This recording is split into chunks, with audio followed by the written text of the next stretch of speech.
Well, you see, we want to have a very clean campaign, devoid of attacks. You understand? The president, former president, was the president between 2013 and 2016. His performance is there. You'll see it. Okay? I was not part of his government. I was the finance minister between 2009 and 2012. The performance is also there. It's clear. The difference is clear. As I mentioned, between 2009 and 2012, the cedi depreciated by 60 pesos, 1.2 to 1.8. Inflation, which was 18.1 when we took over, for 32 months was in single digit. The growth rate in 2010 reached 14.5% of GDP, okay? And in that year, Ghana was registered the fastest growth in the whole world. The fastest growing economy in the whole world. You understand? Unemployment came down to 2%, by 2.2 precisely. You understand? As a nation, we're able to produce cocoa, mainstay, or the mainstay of the Guinean economy, to the level of 1 million tons, or metric tons. So it's never happened in this country before. When we took over, reserves stood around 2 billion. When we were leaving, it was $5 billion plus. So the record is there. I'm not here to attack the former president, but he had a whole 4 years as the president. The records are there for every Guinean to talk about. Now, you said you get this economy back in 2 years. What is fundamentally wrong with this economy that you think you can tweak to change things? Discipline. Live within your means. That's what you should know. Live within your means. And don't live from hand to mouth. It's been said by one wise man years ago, 1879, said that any class of men that lives from hand to mouth will ever be an inferior class. Any class of men, group of people who lives from hand to mouth will ever be an inferior class. No matter how small your income is, make sure you make some savings so that you don't go about borrowing. We have everything. Look at our resources. But from hand to mouth, that's why we're going about borrowing, begging, debt forgiveness. We have everything. Doc, we've been to the IMF more than 16 times. We haven't seen much of that. Will we see your government ever going to the IMF should you win? I've talked about discipline. We'll cut our coat according to our clothes. It happened between 2009 and 2012. Prof. Mills reduced the MDAs from 27 to 23. Prof. Mills cut the fiscal deficit from 14.5 to 9.7 in 1 year. Discipline, so that we need to manage our resources.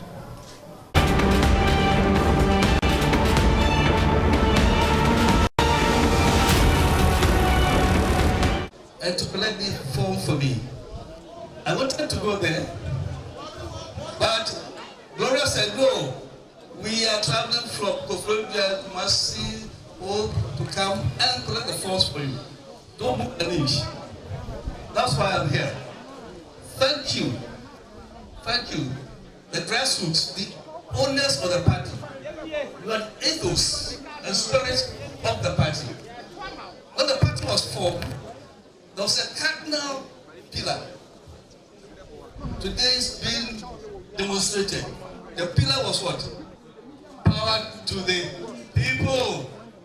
Today you walked, went to the party headquarters and collected the forms. I think that have demonstrated that we are the people. The power is ours. We get the forms. We are going to give to this man to come and contest. I am contesting. I have accepted. Yes. When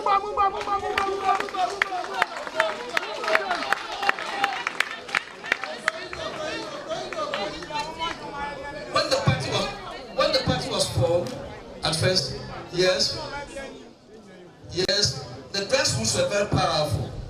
Of late, you have been relegated to the background, as if you don't matter. But you matter, the power is yours. And that was the reason why I sent Ahonto down there. That with Ahonto, we'll be able to empower the grassroots. You will be powerful financially to manage your constituency. When we come to power, there will be more in the constituencies in the rural areas. Thank you. Thank you. Thank you.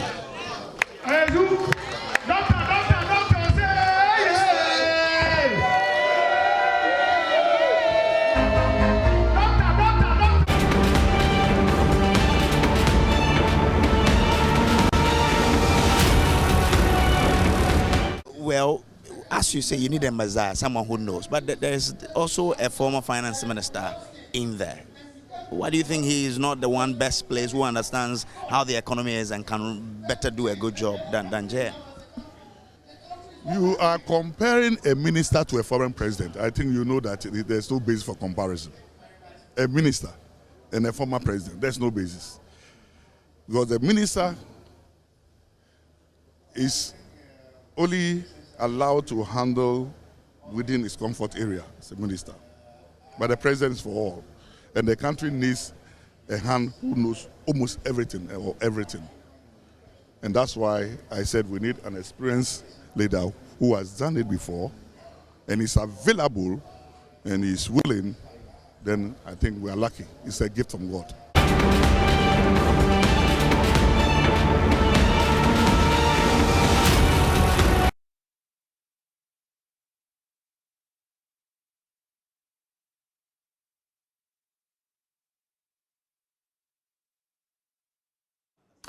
Well, welcome back on the AM show. After sharing my blunt thoughts, we talk party politics, and the NDC has opened the picking of nomination forms for its Flagbearership Race. And guess who have picked up those nomination forms? Former President John Dramani Mahama, and some have said he is in pole position to lead the party, and also Dr. Kwabena Duffuor. You just heard there, the rhetoric that, look, you're comparing a minister, former minister, to a former president. There's no basis for comparison. But is that really the case?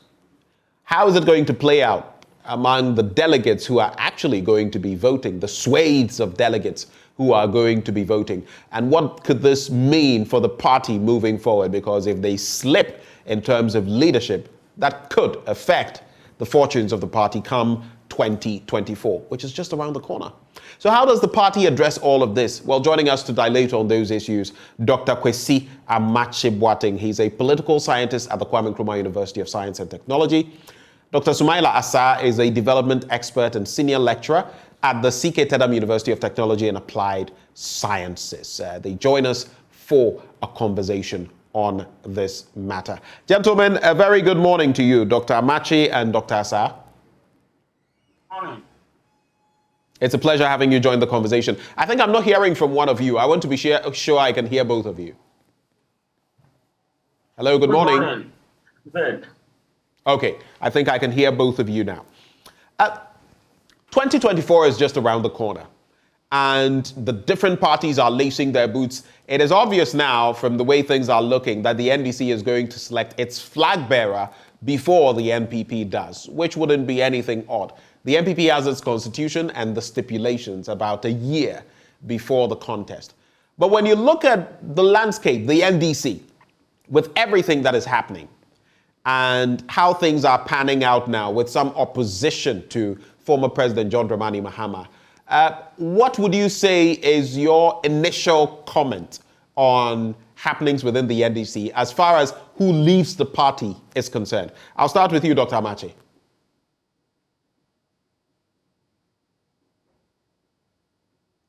Dr. Amachi, I'd like to start with you on that question, if you heard me.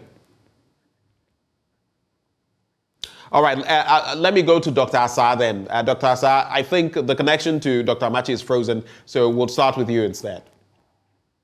Okay, so I think if I got your question right, the NDC, as we speak now, is... hello? I can hear you. Go ahead. Okay, so what I would say is that the development in the NDC now is something that is not surprising because for the past 2-3 years ago, we started hearing names of Dr. Duffuor and Kwabena. So it's not something I'm surprised because, yes, to an extent, I thought maybe they wanted to just test the waters, but at the point, it was confirmed that they will be picking the forms. So I'm not surprised that they have picked the forms, but it's the beauty of the democracy that we are building in this country. And for that matter, I welcome that kind of development in the NDC. And so for you, looking at these developments, you've seen the background. In fact, I have interestingly hosted Kwabena here in recent times. Now we have former Minister of Finance, also former Governor of the Bank of Ghana, Dr. Duffuor, also joining the fray. And then we have the former president. Are you surprised about the number of people wanting to contest the former president, especially considering his clout? Don't you forget that in recent times we had a number of the regional caucuses throwing their support behind, in fact, the regional chairpeople throwing their support behind former President Mahama. In some, I've heard of some other people with other portfolios also going for Dr. Kwabena Duffuor. But when you look at the leadership of these groupings across the regions going in for the former president, are you surprised that there are still people who want to contest him? No, I'm not surprised at all because, as I said, the NDC historically has demonstrated some high level of democracy. And I think these are all to add up to that development in the NDC. The same way for the MPP. So I think it's important for us to understand that some of these contests might not necessarily result into the person winning. For instance, some school of thought have postulated that Kwabena is probably preparing himself for the 2028 contest. And if you look at it, yes, he is relatively young and have the cloud in the area of the Ashantis. And then for that matter, the people of the Ashanti having the interest of ruling the NDC may project somebody like that. And for me, I think he's probably preparing the ground for himself or for the future. But Duffuor, to me, is my concern. Yes, look at his age. He probably will be interested in getting it now because 2028, I don't think he will have the age again to contest. So this time, I don't see him only preparing for the future, but wanting it now. But the unfortunate thing is that he doesn't really have the crowd to win it. Yes, he can register a very good contest, but at the end of the day, it is a confirmed race that John Mahama is going to be the flag bearer of the NDC come 2024. But as I said from the beginning, these are important to build a democracy. If somebody is not being contested, then it means that you are complacent, and then the Democratic Party called the NDC, what will be the democracy in it if people don't really contest? So it's good, but at the end of the day, I don't see any results that will be different from the time of, that was 2016, when we had about 6 or so people contesting the former president. This time around, I don't see, I see the more overwhelming result, even beyond the 95% that he had the last time. This could be more of an endorsement of almost close to 100%. So you're saying that former President Mahama could get close to 100% this time around? That's what you're suggesting? Exactly. Because the tempo is, look at it, it's very clear that everybody in the NDC see John Mahama as the best candidate to present against 2024 elections. And for that matter, the few who may have issues with him may be the outliers. And I think it's the few outliers that will vote for the other candidates. So I don't see them getting up to 2% at the end of this contest. But as I said, it's important that they register their interest. Some of them, as I mentioned, may be having future interests. Right. And then some may probably be projecting an ego that they probably think that they want to contest the former president. So it's good, and the NDC should see it as an opportunity to build the internal democracy. So it should not be seen as, oh, you are underdog. I mean, you are just wasting your time. Right. I don't think Dr. Duffuor is just wasting his time. Yes, if you interpret it that way, then it is inimical to the party. So to me, I think his zeal and commitment to the cause of contesting is very important for the party. And the party should see that as an opportunity to get alternative views. So as the contest is going on, you will see different way of doing things or proposals for the development of the country. And the NDC should probably take that as an opportunity to collate all these views from different contestants that may come with divergent views different from the former president. But at the end of the day, the NDC needs to present a manifesto that will be convincing to Ghanaians, because Ghanaians, I think, are becoming so discerning and will not want to take flimsy and sloganeering things in a manifesto.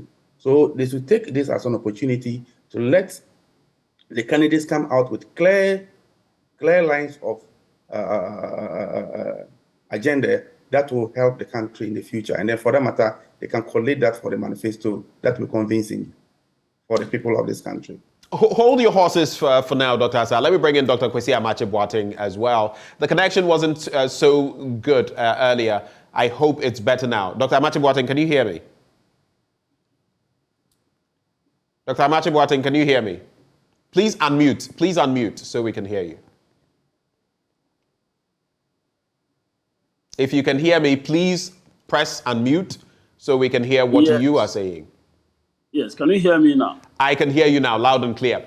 What do you make of this entire tussle in the NDC for the flag bearership, the leadership of the party going into election at 2024? And do you agree with Dr. Asa that for some of these candidates, or those who are putting themselves forward, Kojo, Bonsu, among others, that they are actually not contemplating winning, they're just putting themselves forward so that come 2028, they would still be viable? What do you make of it? Thanks for the opportunity, and let me say good morning to your viewers, to yourself, and also to Dr. Asa. Actually, if you take competition out of democratic practice, you don't have any democracy any longer. So this is to be, or it was to be anticipated, that, I mean, if you want to hold a political office, one, in a political party, or even after the party has won the elections at the national level, you are not going to go through on a silver platter. You are always going to have to contend with other, individuals who are also interested in holding that office.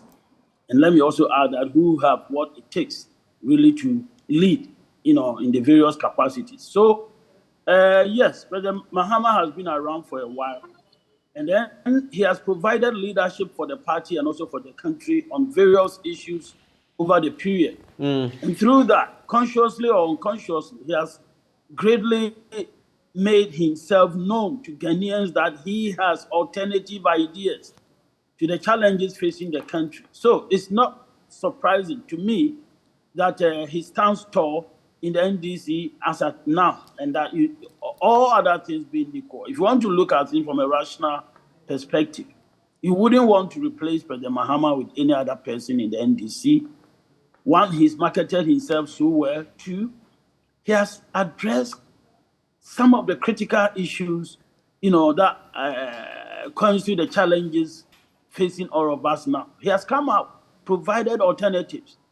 And actually, I don't think that any of the contestants, has done that. Dr. Duffuor tried somehow to also affect the system. That it hasn't been so, great, and he has not necessarily come out so forcefully the way, President Mahama has done. So yes, I agree with Dr. Asar that Dr. Duffuor might have a different mindset going into this contest altogether, but the others, in democracy, you need to put yourself up, market yourself in the party, let them know you support the party's tradition. You go into this contest, you lose, you honorably concede, support the party to prosecute this agenda, and then, the party's rank and file will take notice of you and then consider you in the days to come. I'd like to believe and to add my voice to what Dr. Asar has said, that this might be the, a guiding principle of the others. And interestingly, he made the same point I was going to make with respect to Dr. Duffuor. Age is a huge issue. So Dr. Duffuor is in his 70s, as we gather, and but there are leaders across the world who are in their 70s. Look at Joe Biden, for example. I mean, there are very elderly leaders in some parts of the world. That's right, but then these people lead different countries, and then the fortunes of the countries differ from one another. In the development literature, a strong case has been made. That one, in poor countries, you don't need anybody at all to lead, and age has been, sort of established as one of the factors that such countries should consider. His ability to read through, various documents that he has to read as the president and simply give his consent, is always an issue. And if age is simply not on your side, I think medical practitioners will have to come out and tell us whether age doesn't affect one's ability to think clearly, and come out with critical decisions.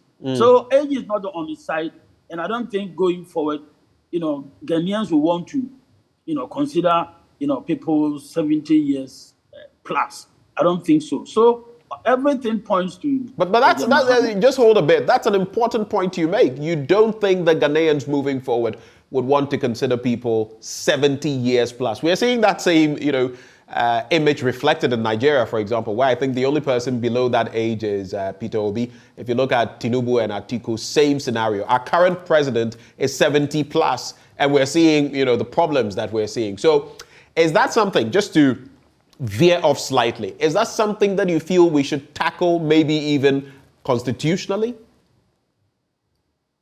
I believe so strongly. Age should be one of the issues that we should be, giving credence to, and it may not necessarily be constitutional. As you see. So what should we have, an age ceiling, or should there be some unwritten rule that, look, if you're past this age, you know what, let younger people do the job? I'll go in for an unwritten rule. I think we should be able to let these things work in society, and if society embraces it, then that's it. It will be strong. Longer than calculate. Okay. Unfortunately, I've been, receiving calls into my system, and that's right. Disrupting my engagement with you. Right. So age should be considered, freely in society, and people will want to relate to it themselves. The calls are still coming through, right? Yes. We can hear you. Please go ahead. Yeah. So that's the point I was making. I don't think we should go into a constitutional sort of a review or anything and try to insert it into it. And constitutional provisions that really endure are those that happen to be in line with people's values and principles. So in a way, the issue comes out of the Constitution and manifests in the lives of people, and so they relate to it unconsciously. At that time, we have a strong position, on that particular issue, a strong decision coming from society. So that's the way I look at this age issue. Let's do this. I'd like us to assess the contenders individually. But before we get into that, Dr. Asar made a point that, look, all the others put together are not going to be even able to scrape 2%. You know, in some contests we've had in the past, at least there have been some interesting percentages. I remember when former President Atta Mills took on former First Lady Nana Konadu-Agyeman-Rawlings. I think she secured about some 4% of the votes. He earned about 96%. But in this instance, the forecast by Dr. Asai is that all of these smaller contenders, so to speak, because like Professor Joshua Alabi mentioned, it's putting a former president together with, or side by side with others who have served in different, lesser portfolios. But do you agree with him when he says that 2% maximum is what they are going to be able to scrape from a contest with John Dramani Mahama? Are you in agreement with him? No, definitely. I'll be surprised if the others, are able to really affect the elections significantly. What Professor Alabi said speaks for itself. He's a former president, and then he's been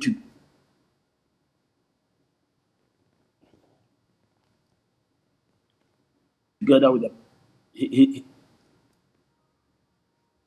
like I was saying, he's been around all the time that the party has been in opposition and provided leadership to the party and to the country. So definitely these others are now coming in, if you like, to market themselves. So they are late in the first place. They are very late, and then their pedigree, simply don't come anywhere near that of President Mahama. And over the years, President Mahama has demonstrated that he has gone through institutional learning. He comes out and speaks to economic issues as though, he's gone into, pursue some, course in economics. He is ready to, come out strongly this time. And I expect the party to give him that sort of overwhelming endorsement. Right. Let me start with Dr. Asa. I want us now to assess the contenders. What do they have? What have they done? You look at Kojo Bonsu, for example, former mayor of Kumasi, but before that, he had worked with different corporations, entities, both in the private sector and in the public sector. Some of the mining firms and others that we know, he had worked with them before he became mayor of Kumasi. And he says since then he has learned a whole lot. And one of the major matters he makes mention of is that, look, I can go for 2 terms. Former President Mahama can only go for 1 term, and then there'll be some sort of gap. It is something he has said time and again. Then you pick a Dr. Kwabena Duffuor. We know his history. He set up Unibank. He has been a former governor of the Bank of Ghana. He has been a former finance minister, superintendent, over good aspects of our economy when our economy was buoyant, and other aspects when there was a downturn in our economy. He was at post. You would look at his profile and also see that in 1998, he was voted Personality of the Year by the Independent newspaper in Ghana. Same year, voted Marketing Man of the Year. He is a man of many things. Then you look at former President John Dramani Mahama. On the political spectrum, he's been there, done that, right from the grassroots all the way through becoming a member of parliament, then becoming vice president, then becoming president. I dare say, if you look at his trajectory, while the current president has been preparing for the presidency for decades, John Dramani Mahama has had the opportunity of serving in crucial roles all the way from the grassroots, like I've mentioned, through parliament. Of course, he's not a lawyer, so he's not ended up in the judiciary, all the way to the helm of affairs at the executive. He's been a minister, he's been vice president, and he's been president before. When you look at these profiles of these people, I'll start with you, Dr. Asa. How would you assess them based on the experience they bring to bear, the managerial skills they bring to bear? I'll start with you, Dr. Asa. Okay, let me start with Mr. Kojo Bonsu. Yes, I personally had an assessment of how he performed at the Kumasi Metropolitan Assembly. I remember in 2016, there's this annual assessment of the performance of assemblies in Ghana. Those days it used to be called a FWAT, but now it's called a DPAT. So I happen to have led a team to assess the performance of the KMA in 2016. And there I picked a lot of positives about Kojo Bonsu. There was an issue, in fact, that eventually led to his exit. It was about some people, commission revenue collectors, who had collected a lot of money on behalf of the KMA and refused to pay to the KMA. And these were people who were connected to chiefs, and he himself, I think he's a royal to an extent. Then a lot of confusion between the traditional authorities as to these people paying the money or not paying the money. He did not really spare them. He ended up in court with these people, which was against the wish of the chiefs. And eventually, that's how he got exited from the Kumasi Metropolitan Assembly. Yes, so personally, he has a character, the ability.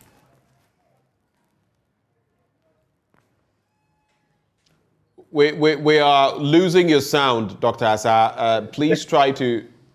Hello? Hello, Dr. Asa. Looking at him... I can hear you now. Go ahead. Better? Yes, I can hear you. Okay. Go ahead. So looking at Kojo Bonsu from that experience, personal experience, and assessing his work at the KMA at the time gave me that confidence that, look, this is a man who has something he can share for the development of this country. You come to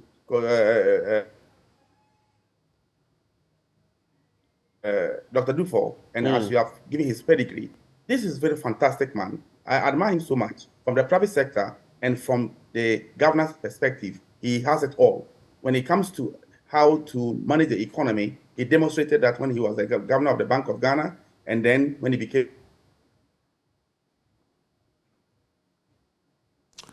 The connectivity issues are proving an impediment. Dr. Asa, if you can hear me, just go back about some 20 seconds and start again with what you were saying. We seem to have interruptions. Are you getting calls as well? Or is it just the internet? Unfortunate there. But let me come to you, Dr. Amache Boateng, if you can give us what your reflection is on each of these candidates as we know them.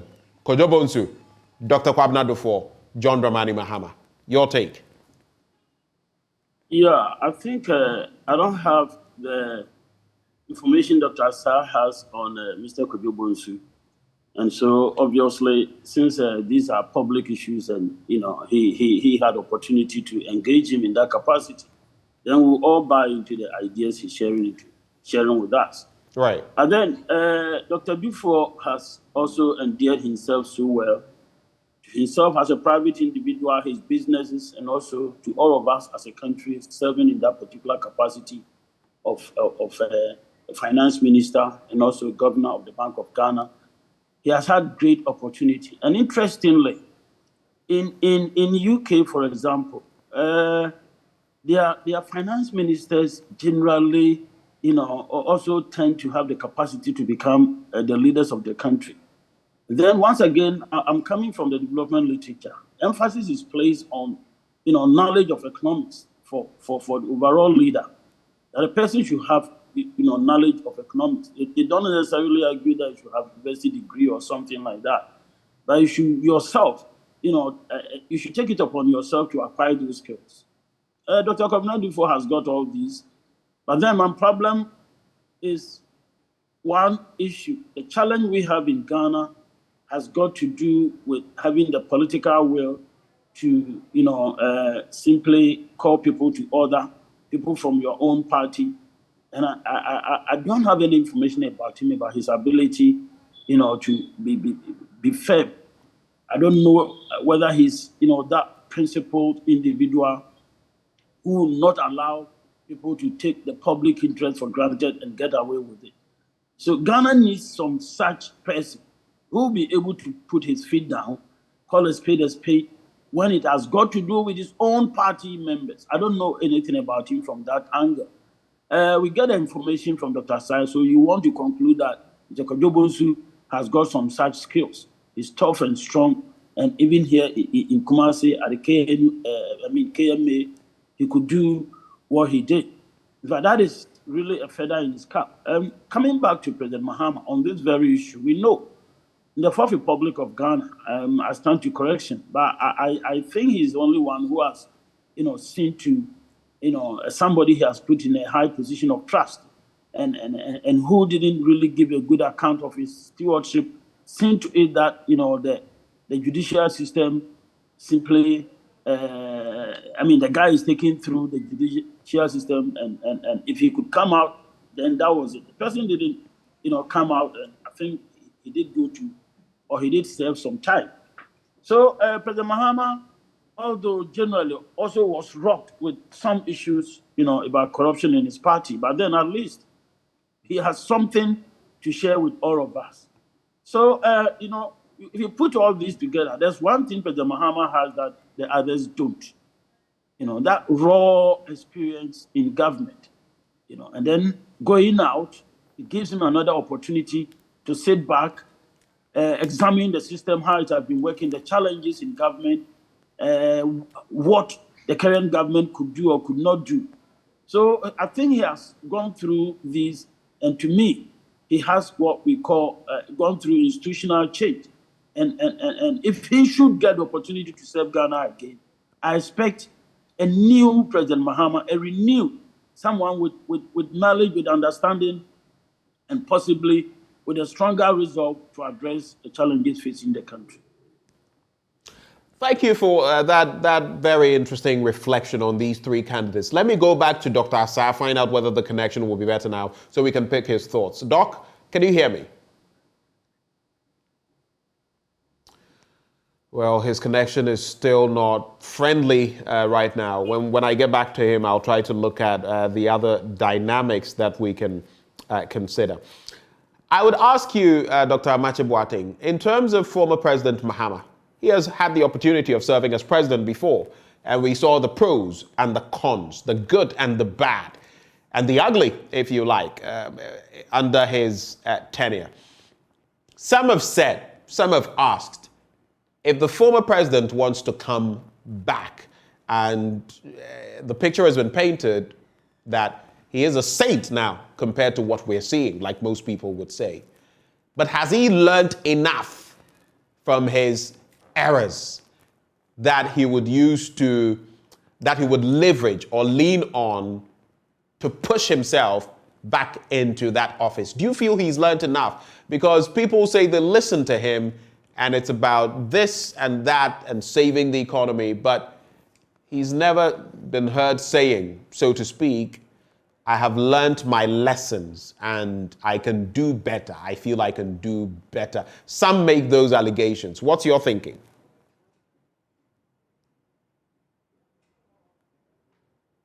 Hello, Dr. Amakye Boateng. If you're speaking, then you may have to unmute. My system is unmuted. Okay. Can you hear me? I can hear you now. Please go ahead. Good. I'm saying that those making those cases against President Mahama are, if you like, running ahead of time. Because not until he's given the opportunity to lead, I don't think it's simply good on his part to behave as if he were the party's flag bearer. So for now, he has been addressing himself to current issues affecting all of us. But then when he gets the opportunity, and then the party gives him the nod, it is then that he will have to share with us where he's coming from, what he's learned over the years as a politician, culminating in his position as the president of the country, the lessons that he's gone, he's taken, experiences that he had, the challenges he encountered, and how he intends going about issues of those nature if given the opportunity. So I think we need to give him time, to address these issues. And I've no doubt that he will do that. He needs to tell us where he's coming from. He needs to tell us his own shortcomings in his government, the lessons he has learned going forward, what he's going to do. I think we need to give him the time and the opportunity to address these issues. It's too early now. And so you feel that if there's going to be a John Mahama candidacy And if he is going to be successful, one of the crucial areas he needs to tackle is what happened back then. Water under the bridge, yes, but where did I err? And how will I make things better given the opportunity again? He must categorically state that. That's what you're saying. Then in the absence of that, we can't see a new John Mahama. We got to, he should be presented to us as a new John Mahama. You know, someone who has gone through change. He must address those issues to come out as a new John Mahama. Otherwise, we'll be looking at the same old person, and then the arguments of people making that case will become relevant. I'm just looking at a message. We posted the John Mahama, his logo, for 2024, and we sought reactions on Joy News. I found this first one interesting. And this one says, it is the MPP that should bow its head in shame. How can you mess up so badly to the extent that the one considered not good enough is better off? Then you are worthless. Do share with me what your reflection is on that. Because it's been said time and again that, well, there were major problems during the John Dramani Mahama era. Many people will go to Dumsor. Some would cite the economic situation. Others would go as far as talking about corruption, though under him, comparatively, his administration oversaw one of their own being in the can. I'm talking about Abu Gapili. While in this administration, we're yet to see anything of that picture, though we're told about the Anas principle and everything in between. But this statement, people make time and again, that John Mahama has been made to look like a saint, an angel, just because this administration has outperformed him in failure. What do you make of it? Is it the right way to look at matters, or is it just that this administration has been abysmal and the former administration under John Mahama may have been better? What is your understanding of that issue? I think there are two different issues altogether. The performance of President Mahama, his capacity as a leader. You realize that given the experience he has had, the issues are addressed not long ago. He should be able to do better if he should find himself in office because of the experience he's had, the knowledge that he even has acquired while he has been in opposition. Observing what is going on and taking notes of his own actions and inactions, many those that especially Ghanaians simply didn't like. So he has a rare opportunity. But then, if you look at the current challenges that we have, it is unprecedented. It's monumental. It's monumental. I mean, everybody has been let down, given the fact that this government has been blessed with so much money, so much so that no government in Ghana since independence has simply benefited from, and there's practically nothing on the ground. Not long ago, it just came to light that this COVID thing also was a blessing for Ghana. Ghana rather benefited in terms of monies coming in. So the excuses simply now hold no water, and they really emphasize, the terrible governance that Ghanaians have had to, go through. So there are two different things. President Mahama had his own challenges. Definitely, he didn't have the amount of money that this government had, and Dumsor cannot necessarily be blamed on him. Dumsor came in. It's a legacy problem. Sorry. It's a legacy problem that he resolved. It's a legacy issue. So when looking at Dumsor, you want to look at his reaction to it. And then now that he's not in office, if we think that Ghana's energy crisis is beyond us now, then definitely we want to go back and give the credit to John Mahama, and not necessarily to someone who tried to even review the Ameri deal and ended up creating such a mess, so much so that the president's personal secretary should have been sacked or resigned himself, some president might even resign because of the action of his personal secretary. And look at the irony. He's at post. And then poor minister, a Jacko something. Wachie Jacko. Wachie Jacko. The president's personal secretary should have been a gatekeeper and stop that thing from happening. I will put the blame first and foremost on the president's personal secretary, and then two on the president before Wachie Jacko. So all these things, with all these developments, you can't take for granted the impact of President Mahama in addressing the challenge of the energy crisis. You can't take for granted. It's obvious that MPP would have messed it up terribly.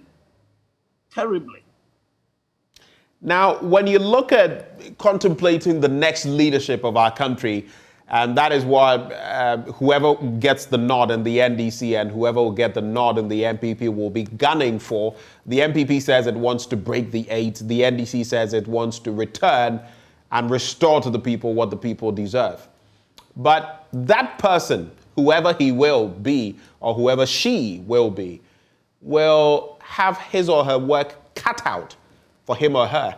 Looking at where we find ourselves in terms of the fight against corruption, in terms of the economy, in terms of the fight against galamsey, I mean, you name it, in terms of schools under trees, in terms of, I was just talking about vaccine shortages. I've not heard of such a thing in a long time.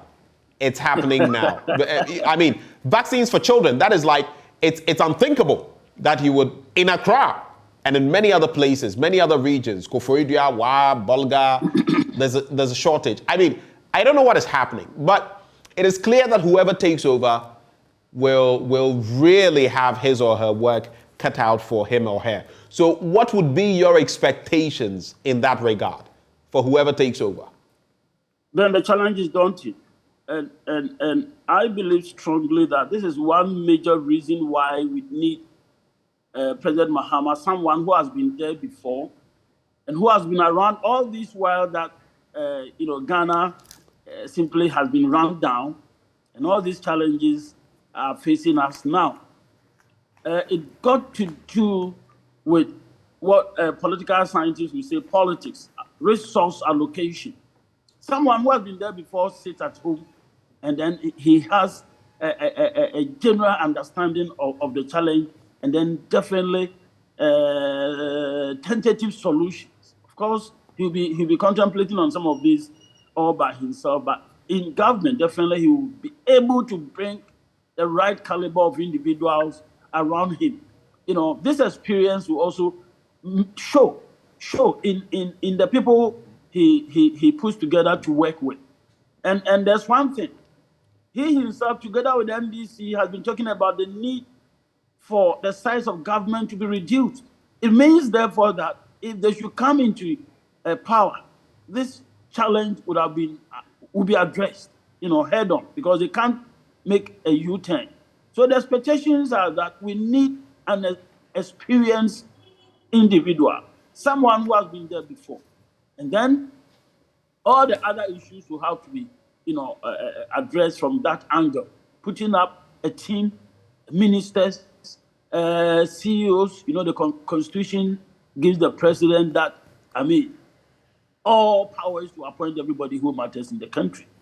So you need to have the experience. Otherwise, you come in, you don't really understand what is happening. You're overwhelmed by the size of the powers, simply repose in you.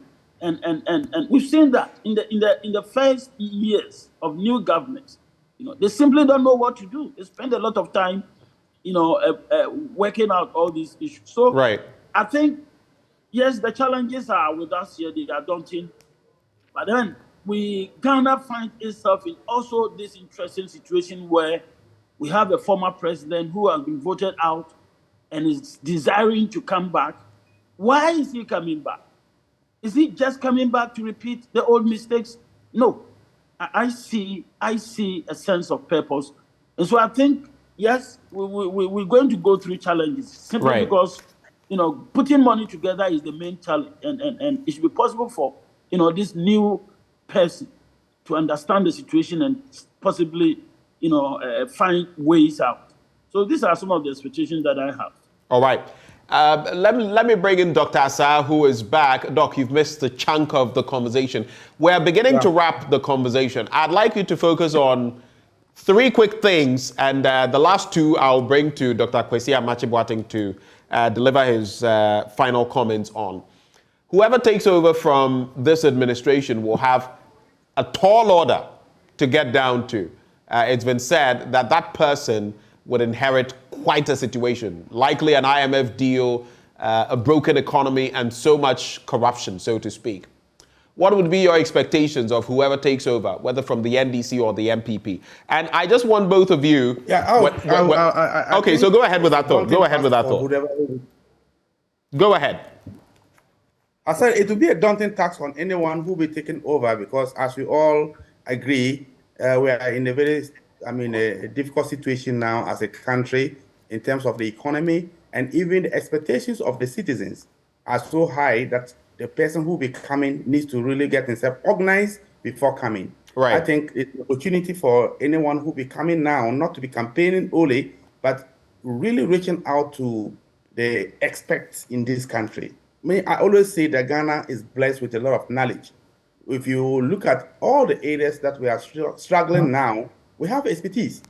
And I think anyone who will be taking the mantle of the state to really get to the universities. I'm not saying that because I'm actually in the university, but if you look at the structure of of any nation, why do you spend so much in education, especially higher level of education?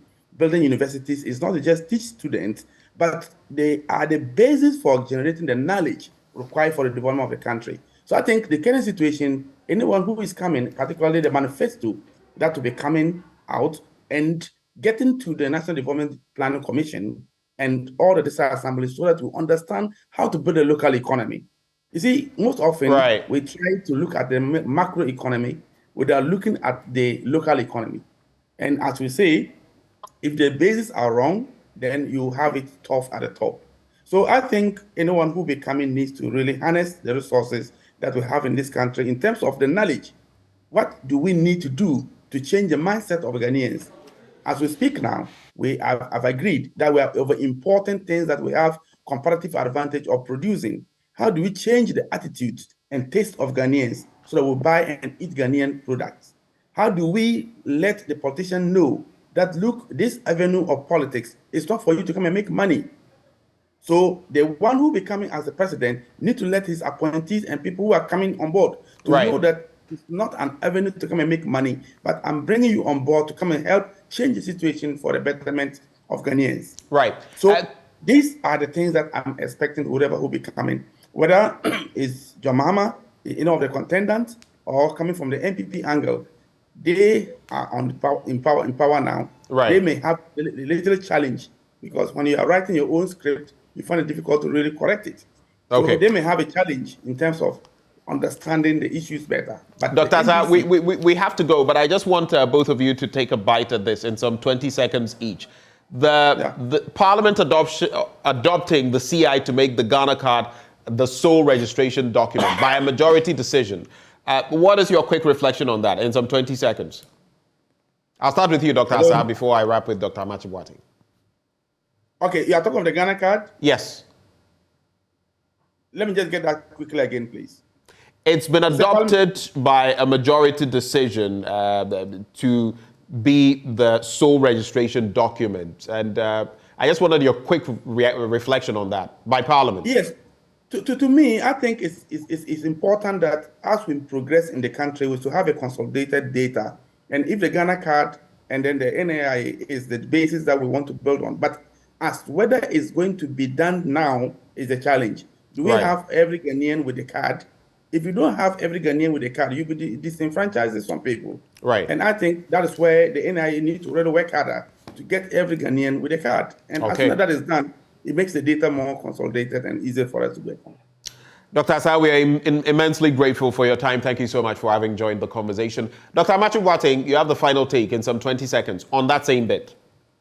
Yeah, generally, I think yes, the Ghana card is the way forward. But to me, Hello? Hello, Dr. Amache Boateng. I was hoping he would be able to come back and so he said that it's the way to go, but I suspect he was about to say that maybe the timing, whether we should be using it for this current election is not. But I just wanted him to confirm rather than speak for him.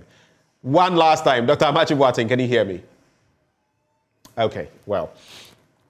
It appears it's a lost cause now, but I've really enjoyed the conversation. We had Dr. Kwesi Amache Boateng, political scientist at the KNUST, and Dr. Sumaila Asa, a development expert and senior lecturer at CK Tedham University of Technology and Applied Sciences. Both of them joined us for this conversation.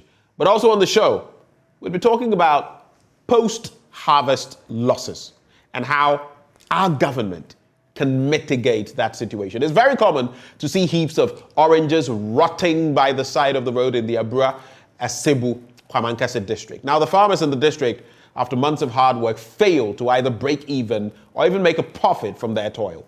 Richard Kwedunyako traveled to that district, and here is his report.